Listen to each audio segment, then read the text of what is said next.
Happy Friday! I have some helpers here today with me. Say hi. Hi. All right, so we're going to do some Maniac Mickey reading. We're going to do chapters 30, 31, and 32 today. So we're going to finish up part 2 in the book. So you need to get out your bookmark 3 and bookmark 4. We're going to use both of those today. Not as many words as yesterday, but still quite a few. So your bookmark, your first word is going to be found on page 110, and that is your acquaintanceship. Acquaintanceship, it's a hard word. Page 110. Thanks to his long acquaintanceship with the locker room attendant, he and Maniac were privileged to continue using the Wise shower facilities at their pleasure. Girls, you can be quiet.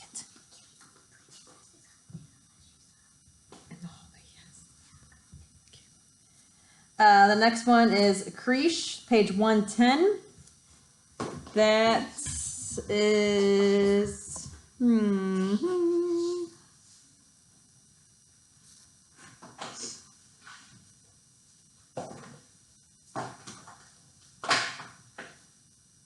a matchback creche or creche. A porcelain Santa, a partridge, and a pear tree. Next one is Languished, page 111. Of course, the tree got the most attention of all. By the time that the two of them finished trimming it, their tree trimming instincts having languished for so many Christmases, hardly a pine needle could not be seen under the tinsel. That is again page 111. Next word is Pungent, also page 111. This time the ornaments were nature's brilliant red and yellow necklaces of bittersweet pungent pine cones, red clusters of stomach berries, abandoned bird-bodied milks or boats of milkweed. The next one is Lavatory. That is going to be on page 115. He would return on the space heater, visit the bandshell lavatory, then heat up some water. And then bookmark number 4. Very first word is Stoic. That is going to be on page 115.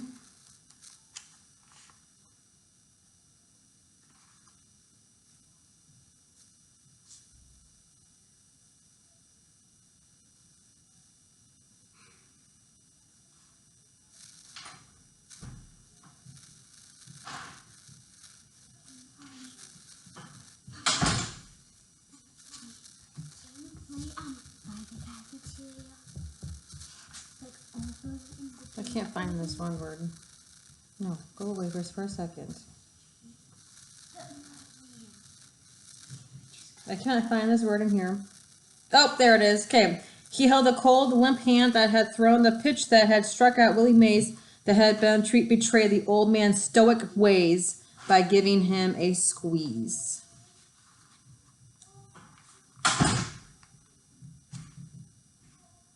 All right, so there's 3 chapters today. 2 chapters. Okay, going back to your vocabulary folder. First word was acquaintanceship. That is the knowledge of something based on experience. A creche or a crochet is a nativity scene. Languished, to pine with desire or longing. Pungent, having a sharp, acidic smell. Lavatory is a bathroom. And stoic means unemotional. And yes, I am hanging these around the room because I have faith, and hopefully we will be back in April. So these will be all around the room when you come back. All right, going to your grammar pages. Don't forget, I need those homework from yesterday. If you have not done so already, I need those.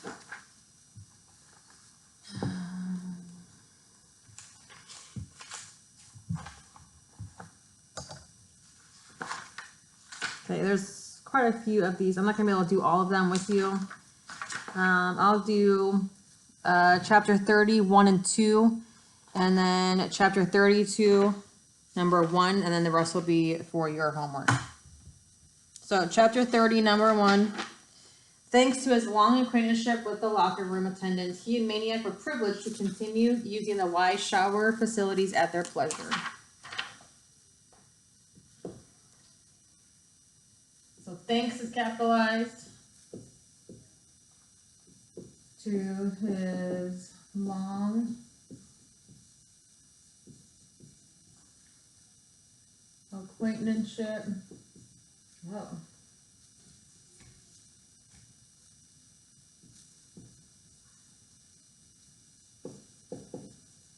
With the locker room attendants.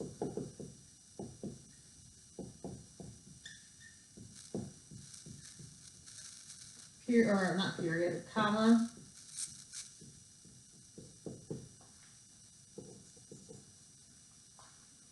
He and Maniac, capitalized Maniac, were privileged. Brina, what do you want? I only want to go to gymnastics. I'm not going to gymnastics. To continue using the Wise shower facilities at their pleasure, period.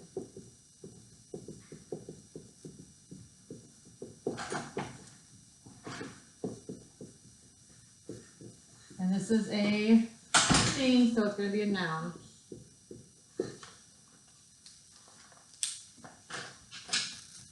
Okay, so numbers 2, 3, and 4 is going to be what you have for homework on this page. And then chapter 32 and the next page has 2 of them. I'm going to do the first one for you. And then number 2 is going to be your homework as well. So, he would turn on the space heater, visit the Banshell lavatory, then heat up some water, get breakfast ready, and finally wake the boy with a gentle shake of the shoulder.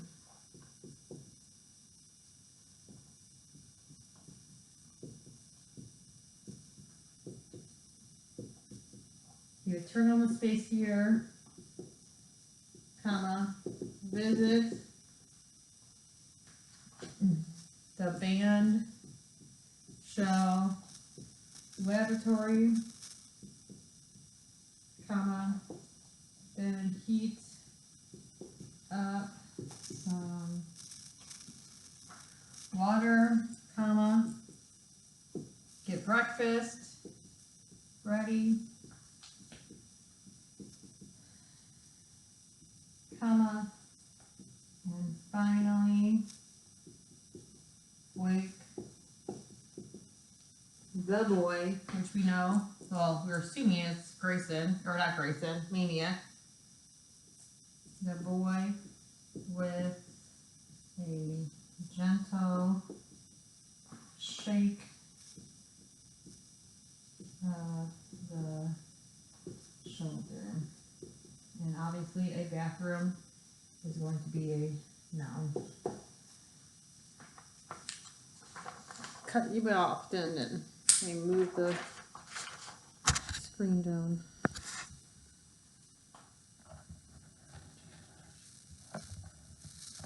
Okay, so the number 2 for chapter 20 or chapter 32 is also going to be your homework. And again, take a picture of it and then share it with me on the document. All right, in your folder, you have 4 questions to answer while I am reading along. I will also need a picture of this as well. All right, here we go. And if Thanksgiving was wonderful, Christmas was paradise. By now, Grayson had officially moved out of the Y and into 101 Banshell Boulevard. Thanks to his long acquaintanceship with the locker room attendant, he and Maniac were privileged to continue using the Y shower facilities at their pleasure. For decoration outside, they nailed a wreath to the door. There was only one small window, but it had no sill to hold a candle, so some spray snow had to do. Inside was another story. Santa's elves themselves would have felt at home. Strings of popcorn swooped across the ceiling. Evergreen branches flared at random, dispersing their piney aroma. Wherever there was a few vacant square inches, something Christmassy appeared. A matchbox crochet, a porcelain Santa, a partridge, and a pear tree.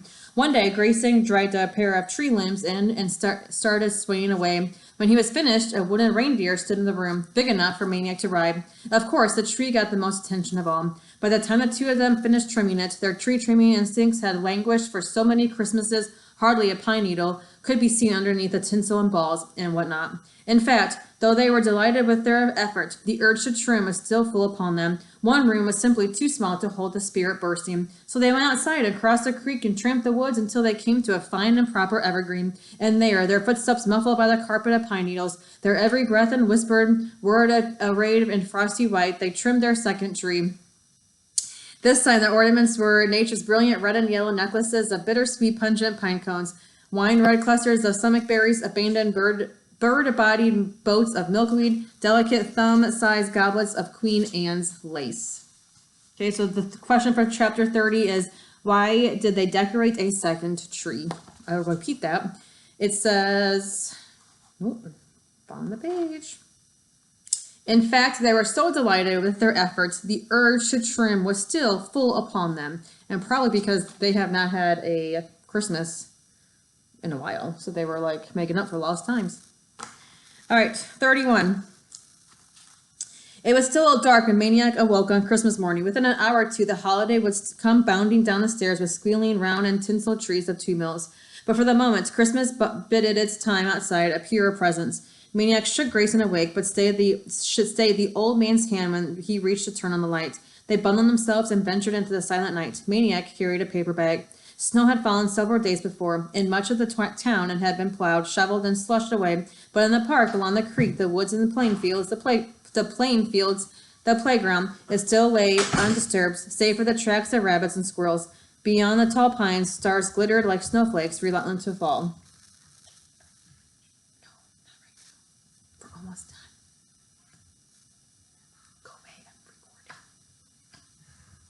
They visited their tree. They stood silently, just to be near it, letting the magic of it drift over them. In the pine patch moonlight, the Queen Anne's goblets looked for all the world like filigreed silver.